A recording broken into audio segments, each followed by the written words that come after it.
الحمدللہ والصلاة والسلام علی رسول اللہ۔ کلمات جوڑنا۔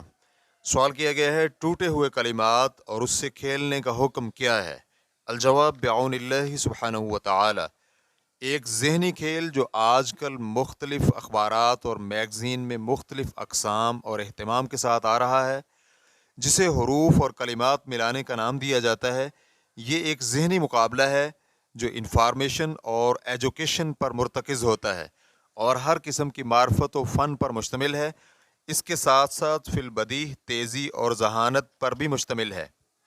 ابتدائی طور پر تو یہ مباح تفریح میں شامل ہوتا ہے، لیکن اس میں یہ نوٹ کیا گیا ہے کہ اس میں استعمال کیے جانے والے کلمات اکثر طور پر صحیح نہیں ہوتے، بلکہ وہ شر اور برائی پر مشتمل ہوتے ہیں۔ مثلاً فلمی اداکاروں اور گانے بجانے والوں کے نام، یا پھر یہ کلمات اخلاقی طور پر گرے ہوتے ہیں اور فکری طور پر بھی انحراف شدہ ہوتے ہیں، یا پھر ایسے جوابات کا مطالبہ ہوتا ہے جن سے اس میں شریک ہونے والے کو کوئی فائدہ نہیں ہوتا اور نہ ہی اس میں صرف کیے گئے وقت کی کوئی قیمت ہوتی ہے، چہ جائے کہ ان جوابات کو حل کرنے کے لیے کوئی مطالعہ کرنا پڑے یا کوئی نفع مند علم حاصل کرنا پڑے۔ تو اس طرح کی چیز میں اپنی عمر کو ایسے کام میں صرف کرنے کے مترادف ہے جس میں کوئی فائدہ نہیں۔ اور اس کھیل کے عجیب و غریب اور ناپسندیدہ مناظر میں یہ چیز بھی شامل ہے کہ اخبارات اور میگزین کے قارئین جیسے ہی اخبار یا میگزین خریدتے ہیں تو فوری طور پر وہ اس مقابلہ کو حل کرنا شروع کر دیتے ہیں، لیکن دوسرے مفید قسم کے عناوین اور موضوعات کو دیکھتے بھی نہیں، اور اس کے نتیجے میں انسان اس کا اتنا عادی ہو جاتا ہے کہ واجبات کو بھی ترک کرنا شروع کر دیتا ہے۔ اس بنا پر اس طرح کے مقابلے اگر حرام نہیں تو مکروہ تفریح کے تحت ضرور آتے ہیں،